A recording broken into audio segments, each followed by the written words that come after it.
प्रिय दर्शकों, Hindi horror story में आपका एक बार फिर स्वागत है।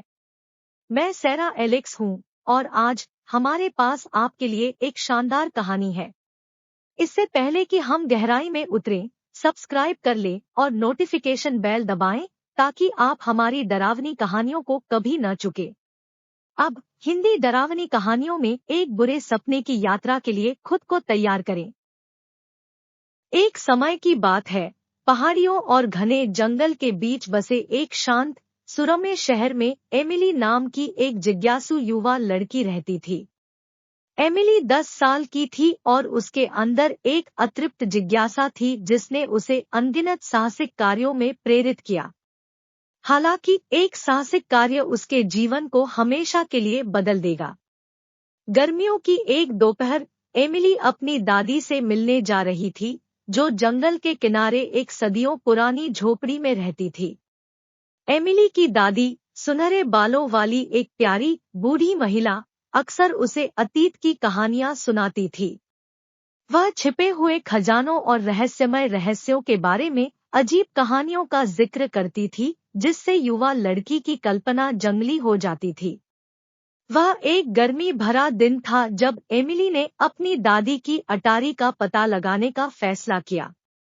उसकी दादी ने हमेशा उसे इससे दूर रहने की चेतावनी दी थी, लेकिन आज जिज्ञासा उस पर हावी हो गई। हाथ में टिमटिमाती टॉर्च लेकर एमिली अटारी की ओर जाने वाली जर्जर सीढ़ियों पर चढ़ गई। उसने मकड़ी के जालों और धूल से ढके बक्सों को एक तरफ धकेल दिया, जब तक कि उसकी नजर एक अनोखे लकड़ी के दरवाजे पर नहीं पड़ी, जो लगभग एक पुरानी अलमारी के पीछे छिपा हुआ था।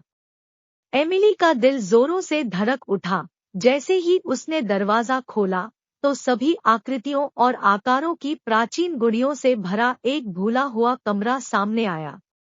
वे धूल भरे पुराने बिस्तरों पर टिके हुए थे, फटे और फीके कपड़े पहने हुए थे। कमरे में एक भयानक, लगभग जादुई आभा थी और एमिली इससे मोहित और भयभीत दोनों थी। उत्सुक होकर एमिली ने और अधिक अन्वेषण करने का निर्णय लिया। जैसे ही उसने गुड़ियों का निरीक्षण किया, उसने देखा कि उनमें से कुछ को मरम्मत की सख्त जरूरत थी। वह आगे बढ़ी और टूटे हुए चीनी मिट्टी के चेहरे वाली एक उदास गुड़िया उठाई। अचानक उसके कान में एक आवाज फुसफुसाई, धन्यवाद। चौंक कर एमिली ने गुड़िया गिरा दी, जिसके टुकड़े टुकड़े हो गए।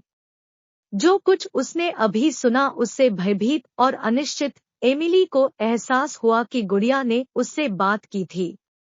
कमरे में अन्य गुड़ियों में हलचल होने लगी, उनकी कांच जैसी आंखें उस पर केंद्रित हो गई। वे एक सुर में फुसफुसाएं, हमारी मदद करो। तेजी से धड़कते दिल से एमिली को समझ आया कि ये गुड़िया जीवित है और दर्द में है। उसकी दादी की जादू और रहस्यों की कहानियां अचानक बहुत वास्तविक लगने लगी। अपने डर पर काबू पाते हुए एमिली ने एक एक करके गुड़ियों की मदद करने का फैसला किया।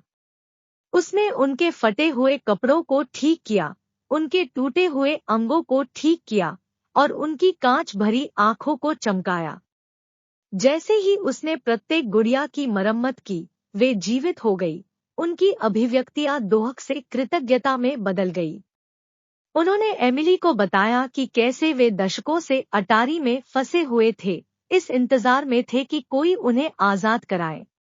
उन्होंने अपने व्यक्तिगत इतिहास और कहानियों के बारे में बात की, जिससे उसे दया और भय दोनों का अनुभव हुआ। जल्द ही एमिली को अपनी दादी की अटारी में गुड़िया अस्पताल की वास्तविक प्रकृति का एहसास हुआ। यह एक ऐसी जगह थी जहां भूली हुई और परित्यक्त गुड़ियों की मरम्मत होने पर उनमें जान आ जाती थी। हालांकि यह उन गुड़ियों की आत्माओं से भरी जगह भी थी जो मानव संसार में रही और मर गई। जैसे ही सूरज क्षितिज के नीचे डूबा, अटारी में भयानक छाया दिखाई दी। एमिली ने सभी गुड़ियों की मरम्मत की और उनकी कहानियां सुनी। वह जानती थी कि अब अलविदा कहने का समय आ गया है, लेकिन गुड़ियों ने उससे फिर से मिलने का आग्रह किया और उस पर नजर रखने का वादा किया। उसने जीवित गुड़ियों की जादुई दुनिया को पीछे छोड़ते हुए अटारी का दरवाजा बंद कर दिया। साल बीत गए और एमिली ने कभी भी अपनी दादी की अटारी में हुई अपनी अजीब मुठभेड़ के बारे में बात नहीं की। वह निश्चित नहीं हो सकी कि यह सच था या सपना। फिर भी समय समय पर उसे अपने बिस्तर के पास की मेज पर एक मरम्मत की हुई गुड़िया मिलती थी, जो रहस्यमय गुड़िया अस्पताल और उसकी दादी की अटारी में छिपे रहस्यों की एक मूक याद दिलाती थी। और इसलिए एक अतृप्त कल्पना वाली जिज्ञासु युवा लड़की के पास अपने संग्रह में जोड़ने के लिए एक और कहानी थी, एक ऐसी कहानी जो जीवन भर उसके साथ रहेगी और रोमांच के लिए उसकी प्यास को बढ़ावा देगी। वह रोंगटे खड़े कर देने वाला था। यदि आप इस डरावनी यात्रा से बच गए हैं तो लाइक करें और नीचे अपने कमेंट करें। अधिक रोंगटे खड़े कर देने वाली कहानियों के लिए सब्सक्राइब कर ले और नोटिफिकेशन बेल दबाएं।